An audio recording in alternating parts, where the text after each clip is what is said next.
అనాలా, లేకపోతే అది మూఢత్వం అనాలా, ఇంకోటి అనాలా, ఇంకోటి అనాలా, విద్యాసాగర్ నాకైతే గారు, తెలియదు. ఒక విషయం, ఇప్పుడు జియో పొలిటికల్ అఫైర్స్కి వచ్చేప్పటికి పాకిస్తాన్ ఒక వేలు ప్రపంచం భారతదేశం వైపు చూస్తుంది, 4 వేళ్ళు వాళ్ళ 4 ప్రావిన్సుల వైపు చూపిస్తున్నాయి. సింధ్, పంజాబ్, క్వెట్టా అండ్ ఇంకా మరొక బెలూచిస్తాన్. ఈ 4 ప్రావిన్స్, బలూచిస్తాన్, సింధ్, పంజాబ్, పంజాబ్, ఖైబర్ పఖ్తూన్ఖ్వా.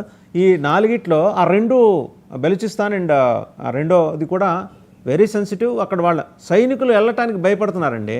వెళ్తే ఐ విల్ టెల్ యూ, రైళ్లు కిడ్నాప్ చేస్తున్నారు అక్కడ.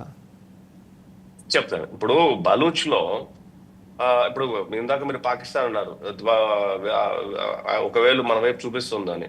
వాళ్ళు అనుకుంటున్నారు చూపిస్తున్నామని. 5 వేళ్ళు వాళ్ళ వైపే ఉన్నాయి. 5 వేళ్ళు ఆ చెయ్య వాళ్ళ వైపు ఉంది. నేను దోషి నేను చెప్పుకునే పరిస్థితి దిగజారిపోయారు వాళ్ళు.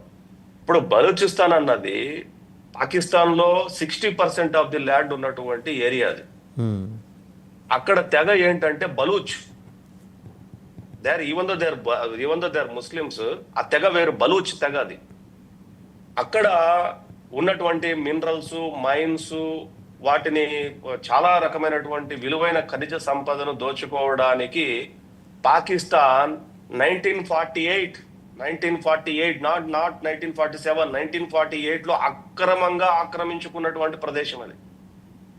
When before partition of the country 1947 కు మునుపు మీ ప్రాంతం ఎక్కడ కలవాలని కోరుకుంటున్నారు అని ఒక పబ్లిసైట్ లాగానో, ఒక ఎలక్షన్ లాగానో అప్పుడు కాంగ్రెస్, మహమ్మద్ అలీ జిన్నా పార్టీ, ఆల్ ఇండియా ముస్లిం లీగ్ పార్టీ, వీళ్ళ మధ్య జరిగితే బలూచ్ ప్రాంత ప్రజలు కాంగ్రెస్ ఓటేసి కాంగ్రెస్ ఎంపీని గెలిపించారు అక్కడ బలూచిస్తాన్ లో.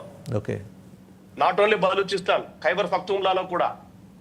ఆఫ్ఘనిస్తాన్ పక్కన ఉన్నటువంటి ప్రాంతం ఏదైతే ఉందో, ఒక ప్రావిజన్ ఏదైతే పాకిస్తాన్ లో, ఈ బలూచిస్తాన్ అండ్ ఖైబర్ పఖ్తూన్ఖ్వా ప్రాంతాలు ఇండియాలో కలవాలని చెప్పి ఓటేసాయి.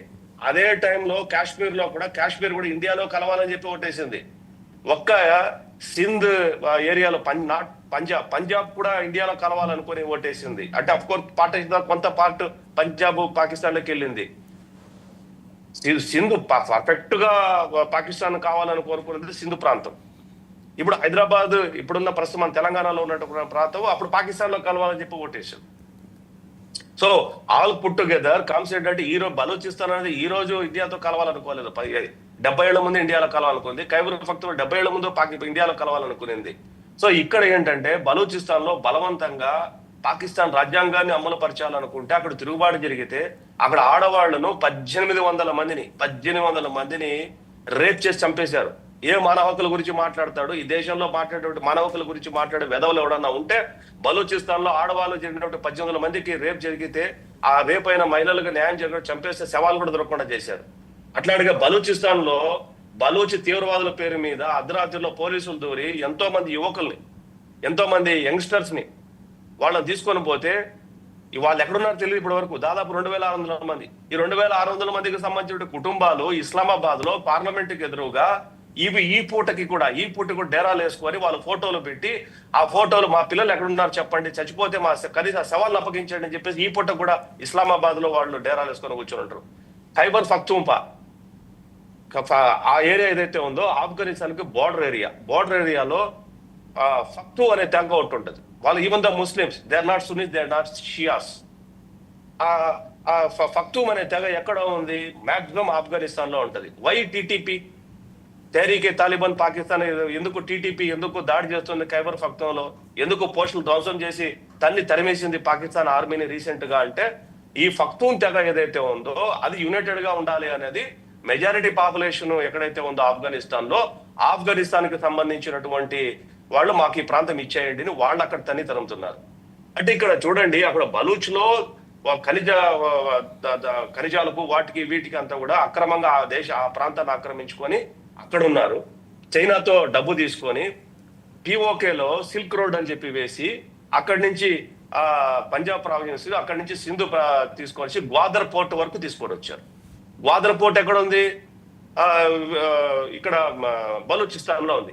గ్వాదర్ పోర్ట్ ఎందుకు ఎంచుకున్నారు అంటే, గ్వాదర్ లో మైనింగ్ జరిగి, ఇప్పటికీ చైనీస్ ఉన్నారు అక్కడ. గ్వాదర్ లో ఇంటర్నేషనల్ ఎయిర్పోర్ట్ కట్టారు. ఇంతవరకు ప్రారంభోత్సవం చేయలేదు. 3 ఏళ్ళైంది ఇంటర్నేషనల్ ఎయిర్పోర్ట్ ను స్టార్ట్ చేసి. అక్కడ ఒక విమానం దిగదు, ఒక విమానం ఎగరదు. ఎందుకంటే చైనా వాళ్ళు డబ్బులు ఇచ్చారు, వాళ్ళు రావడానికి పోవడానికి వీలు ఉంటది అని చెప్పేసి అక్కడ రావడానికి వీలు లేదు. ఇప్పుడు ఏం చేస్తుంది పాకిస్తాన్ అంటే, పాకిస్తాన్లో ఉన్న గాడిదల్ని చైనాకు ఎక్స్పోర్ట్ చేస్తుంది.